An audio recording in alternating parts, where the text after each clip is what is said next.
Hello दोस्तों, नमस्कार। कैसे हैं आप लोग? आई होप आप लोग अच्छे होंगे और अपने बोर्ड एग्ज़ाम की तैयारी अच्छे से कर रहे होंगे। आज की वीडियो ये भौतिकी विज्ञान का पहला चैप्टर का पार्ट 5 है दोस्तों। इसमें आज हम लोग पढ़ने वाले हैं अवतल दर्पण द्वारा प्रतिबिंब प्राप्त करने के नियम। पहले हम लोग नियम को समझेंगे और फिर किस तरह से अवतल दर्पण के सामने वस्तु का प्रतिबिंब बनता है उसको हम लोग पढ़ेंगे। ठीक है, तो चलिए स्टार्ट करते हैं। देखिए, जब अवतल दर्पण के सामने एक वस्तु को रखी जाती है तो एक प्रतिबिंब प्राप्त होता है। मतलब जब भी किसी वस्तु को कि अवतल दर्पण के सामने रखा जाएगा तो उसका प्रतिबिंब प्राप्त होता है दोस्तों। प्रतिबिंब उस बिंदु पर तब तक प्राप्त होता है जब तक कम से कम दो परावर्तित किरणें उस बिंदु पर मिलती है या उस बिंदु से मिलती हुई प्रतीत होती है। देखिए, प्रतिबिंब जब प्राप्त होगा जब उस बिंदु पर दो आपतित किरणें दर्पण से परावर्तन के बाद मिलती है या मिलती हुई प्रतीत होगा, तभी वहाँ पे वस्तु का प्रतिबिंब बनेगा। तो इस प्रकार उन दो किरणों का उपयोग करके प्रतिबिंब का पता लगाया जा सकता है। तो इस तरह से दोस्तों कि पता लगाया जा सकता है कि प्रतिबिंब कहाँ पे बन रहा है। ठीक है, जो प्रतिबिंब प्राप्त करने का नियम कहलाता है। इसी को हम लोग क्या कहते हैं? प्रतिबिंब प्राप्त करने का नियम कहते हैं। तो देखिए, इसका 3 नियम है दोस्तों। तो हम लोग 1 by 1 एक एक करके समझेंगे। तो देखिए, पहला नियम है, पहला बोल रहा है कि अवतल दर्पण के प्रधान अक्ष के समांतर। तो हम देखिए, इसके पिछले वीडियो में हमने आपको बताया है दोस्तों कि प्रधान अक्ष किसको कहते हैं, मुख्य फोकस किसको कहते हैं, वक्रता त्रिज्या किसको कहते हैं, और अवतल दर्पण किसको कहते हैं, उत्तल दर्पण किसको कहते हैं। देखिए, अवतल दर्पण में होता है ना दोस्तों कि बाहर के भाग को रंगा जाता है, उसको अवतल दर्पण कहते हैं। और जिसका प्रवर्तक सतह धंसा हुआ है यानी अंदर की ओर रहता है। देखिए, ए है इसका प्रवर्तक सतह, यहाँ पे आपतित किरण हो रहा है और दर्पण से प्रवर्तन के बाद मुख्य फोकस होकर जा रहा है। ठीक है दोस्तों, तो पहला नियम कहता है कि अवतल दर्पण के प्रधान अक्ष के समांतर। तो देखिए, ए है प्रधान अक्ष, इसको प्रधान अक्ष बोलते हैं या मुख्य अक्ष भी बोलते हैं इसको। तो कह रहा है अवतल दर्पण में प्रधान अक्ष के समांतर आती प्रकाश की किरणें परावर्तन के बाद फोकस से होकर गुजरती है।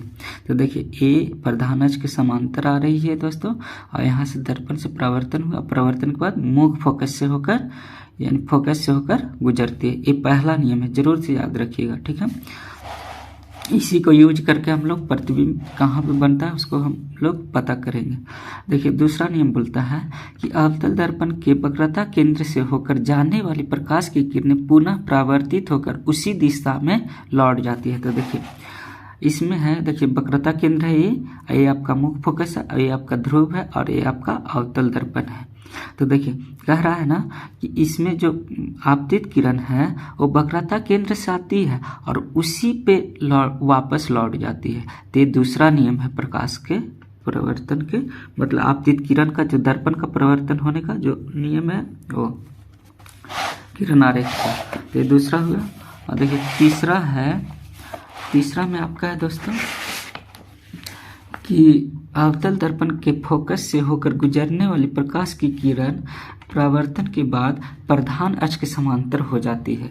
देखिए, पहला था कि प्रधान अक्ष के समांतर आती है और मुख्य फोकस से होकर जाती है, और ये है दोस्तों कि अवतल दर्पण के सामने फोकस से होकर गुजरने वाली प्रकाश की किरणें परावर्तन के बाद प्रधान अक्ष के समांतर हो जाती है। यानी देखिए, मुख्य फोकस से ये आपतित आ रही है और दर्पण से परावर्तन के बाद समांतर हो गई प्रधान अक्ष के समांतर। तो ये आपका तीसरा है। तो देखिए, यही तीनों नियम को यूज करके हम लोग पता करेंगे कि प्रतिबिंब कहाँ कहाँ बन रहा है अवतल दर्पण के सामने।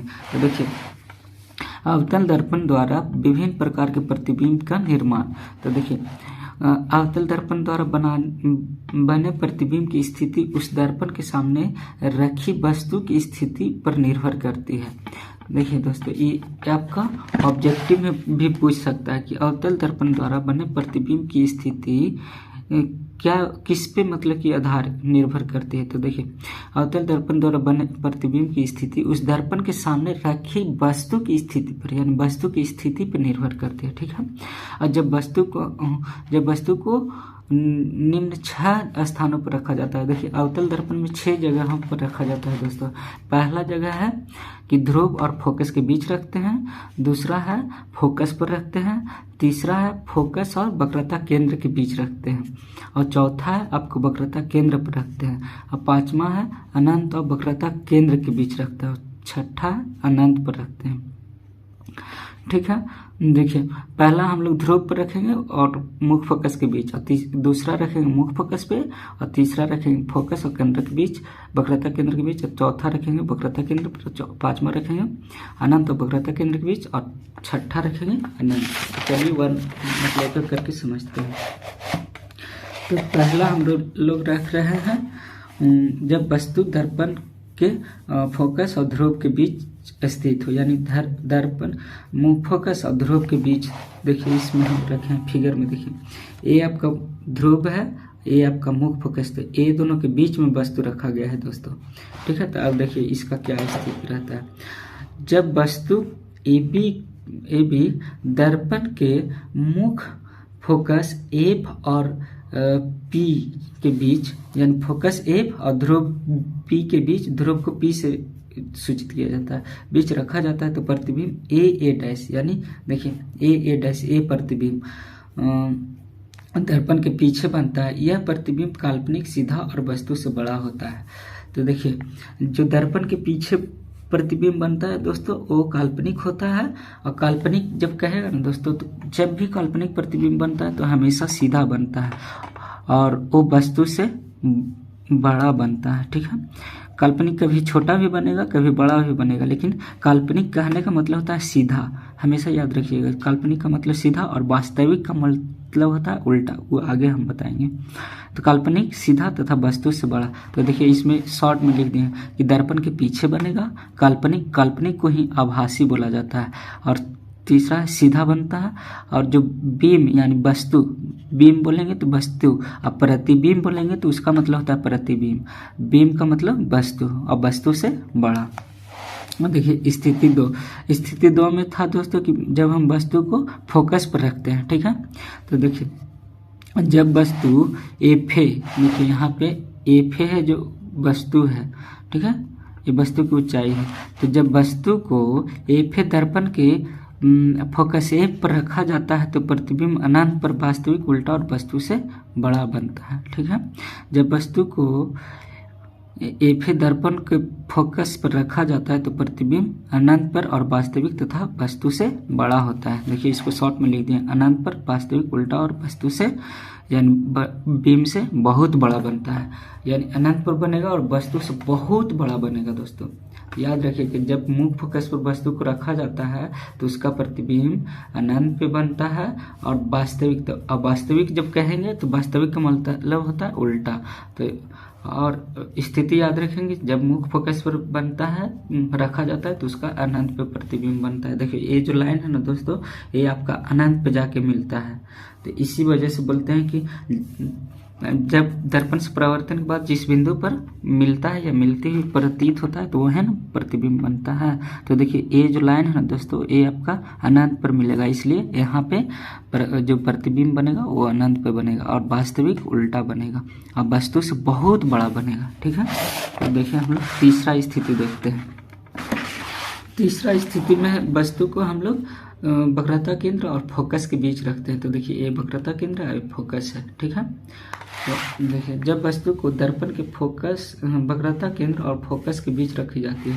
देखिए जब वस्तु ए बी को, यहाँ है ए बी को दर्पण के वक्रता केंद्र सी और मुख फोकस एफ के बीच रखा जाता है तो प्रतिबिंब वक्रता केंद्र, यानी वक्रता केंद्र और अनंत के बीच बनता है, और यह प्रतिबिंब वास्तविक, उल्टा तथा वस्तु से बड़ा बनता है, ठीक है दोस्तों। यह प्रतिबिंब वास्तविक, उल्टा और वस्तु से बड़ा होता है।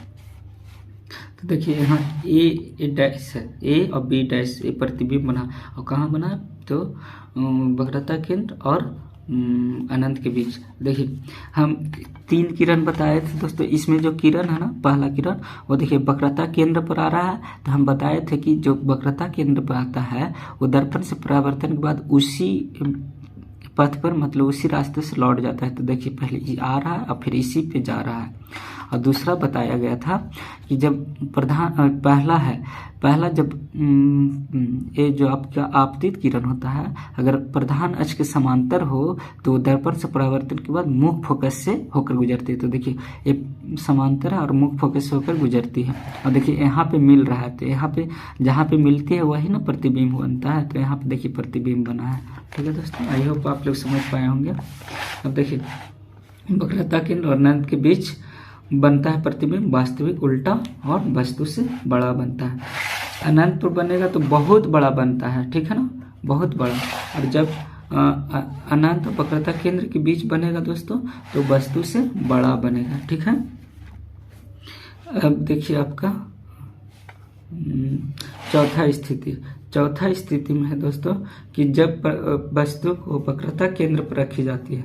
तो देखिए जब वस्तु को वक्रता केंद्र पर रखा जाता है यानी सी पर रखा जाता है तो उसका प्रतिबिंब वक्रता केंद्र पर ही बनता है, यानी सी बी जो है वो वक्रता केंद्र पर ही बनेगा। जैसे देखिए यहाँ वक्रता केंद्र पर वस्तु को रखें सी पे तो ए सी के नीचे में बन गया है प्रतिबिंब। देखिए ये जो पहला किरण है वो प्रधान अक्ष के समांतर और मुख्य फोकस से होकर गुजर रही है, और दूसरा जो किरण है मुख्य फोकस से आ रही है और प्रधान अक्ष के होकर समांतर गुजर रही है। तो यहाँ पे कटान बिंदु है, तो यही प्रतिबिंब हुआ। ठीक है, तो यह प्रतिबिंब वास्तविक उल्टा तथा वस्तु के आकार के बराबर बनता है। ठीक है दोस्तों, तो वक्रता केंद्र पर बनता है, वास्तविक बनता है, उल्टा बनता है, वस्तु के बीम के बराबर बनता है। ठीक है, अब देखिए पांचवा स्थिति में दोस्तों कि जब वस्तु को अनंत और दर्पण के वक्रता केंद्र के बीच रखा जाता है। देखिए यहाँ ए बी है जो वस्तु है, ये वक्रता केंद्र और अनंत के बीच रखा गया है। तो इसका प्रतिबिंब देखिए वक्रता केंद्र और मुख्य फोकस के बीच बन रहा है। क्यों बन रहा है? देखिए पहला जो किरण लिए है दोस्तों वो लिए हैं प्रधान अक्ष के समांतर जो मुख्य फोकस से होकर गुजर रही है, और दूसरा लिए हैं कि वक्रता केंद्र से आ रही है और उसी रास्ते पे गुजर रही है। तो ये दोनों एक दूसरे को प्रतिच्छेद मतलब काट रही है यहाँ पे, तो इसीलिए यहाँ पे प्रतिबिंब बना। ठीक है, तो यही बोल रहा है कि जब वस्तु ए बी को अवतल दर्पण की वक्रता केंद्र सी पर और अनंत के बीच रखी जाती है तो प्रतिबिंब ए बी डैश दर्पण के वक्रता केंद्र सी और मुख्य फोकस एफ के बीच बनता है। यह प्रतिबिंब वास्तविक उल्टा तथा वस्तु से छोटा बनता है। ठीक है दोस्तों, तो वक्रता केंद्र और फोकस के बीच देखिए इसमें जो प्रतिबिंब बनता है वो वक्रता केंद्र और फोकस के बीच बनता है। और कैसा बनता है? वास्तविक बनता है। वास्तविक मतलब होता है उल्टा और वस्तु से छोटा। देखिए यहाँ वस्तु की ऊंचाई ज़्यादा है और यहाँ प्रतिबिंब की ऊंचाई छोटा है, यानी वस्तु से छोटा बनता है। और आपका छठा स्थिति है जब वस्तु अनंत पर रखा जाता है। जब वस्तु को हम अनंत पर रखते हैं तो देखिए यहाँ पे इधर रखा हुआ है वस्तु अनंत पे। देखिए जब अनंत पर वस्तु की स्थित होने के कारण वस्तु से आने वाली सभी किरणें परस्पर समांतर होती है। ठीक है दोस्तों, जब वस्तु को अनंत पर रखा जाता है तो जो किरण आता है वो परस्पर समांतर होता है, जिसके कारण परावर्तन के बाद एक किरणें फोकस पर काटती है। तो देखिए प्रधान अक्ष के समांतर आया है और प्रधान अक्ष के समांतर जो भी किरण आता है वो मुख्य फोकस से होकर गुजरती है। तो देखिए यहाँ मुख्य फोकस पे आके मिल रही है तो यहाँ पे प्रतिबिंब बना। तो वही बोल रहा है कि मुख्य फोकस पर काटती है तो जहाँ वस्तु का प्रतिबिंब बनता है यह प्रतिबिंब वास्तविक उल्टा तथा वस्तु से बहुत छोटा होता है। ठीक है दोस्तों, अनंत पर जब प्रतिबिंब बनेगा तो बहुत बड़ा बनेगा और जब मुख्य फोकस पर बनेगा तो बहुत छोटा बनेगा। अब देखिए इसी को हम लोग एक टेबल के थ्रू याद रखेंगे सारणी की जैसे। देखिए इसको याद रखिए तो वो सारा चीज़ याद हो जाएगा। देखिए अवतल दर्पण में बने प्रतिबिंब की स्थिति, प्रकृति और उसके आकार की सारणी। देखिए पहला है वस्तु की स्थिति, दूसरा है प्रतिबिंब की स्थिति, तीसरा है प्रतिबिंब की प्रकृति और चौथा है प्रतिबिंब का आकार। तो पहला जो हम लोग रखे थे दोस्तों, वो रखे थे फोकस और ध्रुव के बीच रखे थे। तो जब फोकस और ध्रुव के बीच रखा जाता है तो दर्पण के पीछे प्रतिबिंब बनता है, और कैसा बनता है, काल्पनिक बनता है और सीधा बनता है और वस्तु से बड़ा बनता है। ठीक है दोस्तों, ये याद रखिएगा, दर्पण के पीछे काल्पनिक सीधा और वस्तु से बड़ा। अब देखिए दूसरा में, जब हम लोग फोकस पर रखते हैं तो वो प्रतिबिंब की जो स्थिति होता है वो अनंत पर होता है। ठीक है, अनंत पर। और कैसा, तो वास्तविक और उल्टा होता है। कैसा होता है, वास्तविक उल्टा होता है और वस्तु से बहुत बड़ा होता है। ठीक है, जब हम लोग फोकस और वक्रता केंद्र पर रखते हैं, तीसरा बार जब हम लोग फोकस और वक्रता केंद्र के बीच रखते हैं तो वक्रता केंद्र और अनंत के बीच बनता है। कहाँ पे बनता है, वक्रता केंद्र और अनंत के बीच। वास्तविक उल्टा बनता है और वस्तु से बड़ा बनता है। ठीक है दोस्तों, और चौथा, वक्रता केंद्र पर रखा जाता है तो वो वक्रता केंद्र पर ही बनता है। अब वास्तविक और उल्टा होता है। वास्तविक जब भी बोलेंगे दोस्तों तो उल्टा बोलिएगा, और काल्पनिक बोलेंगे तो सीधा। और जब वक्रता केंद्र पर बनता है तो वस्तु के बराबर ही बनता है। ठीक है, अब देखिए पांचवा, वक्रता केंद्र और अनंत के बीच। वक्रता केंद्र और जब वक्रता केंद्र और अनंत के बीच रखा जाएगा तो उसका प्रतिबिंब वक्रता केंद्र और फोकस के बीच बनता है और वास्तविक और उल्टा होता है और वस्तु से छोटा होता है। वास्तविक, उल्टा और वस्तु से छोटा। और देखिए जब अनंत पर रखते हैं तो उसका प्रतिबिंब मुख्य फोकस पे बनता है, फोकस पे। ठीक है, और वास्तविक, उल्टा और वस्तु से बहुत छोटा होता है दोस्तों, इसको याद रखिएगा। तो देखिए दो बात को जरूर से याद रखिएगा, जब फोकस पे प्रतिबिंब वस्तु रहेगा तो उसका अनंत पे प्रतिबिंब बनता है, और जब अनंत पे रहेगा तो फोकस पे बनता है।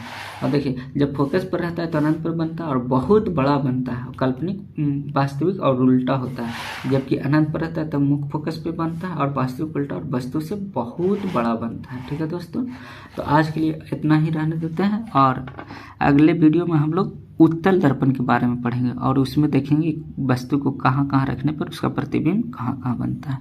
तो चलिए आज के लिए इतना ही, और अगर ये वीडियो आपको पसंद आए तो लाइक करिएगा इसे और चैनल को सब्सक्राइब कीजिएगा दोस्तों। इस पे आपको कंप्लीट मैथ और साइंस का पेपर का तैयारी करवाया जाएगा। ठीक है दोस्तों, वीडियो देखने के लिए थैंक यू।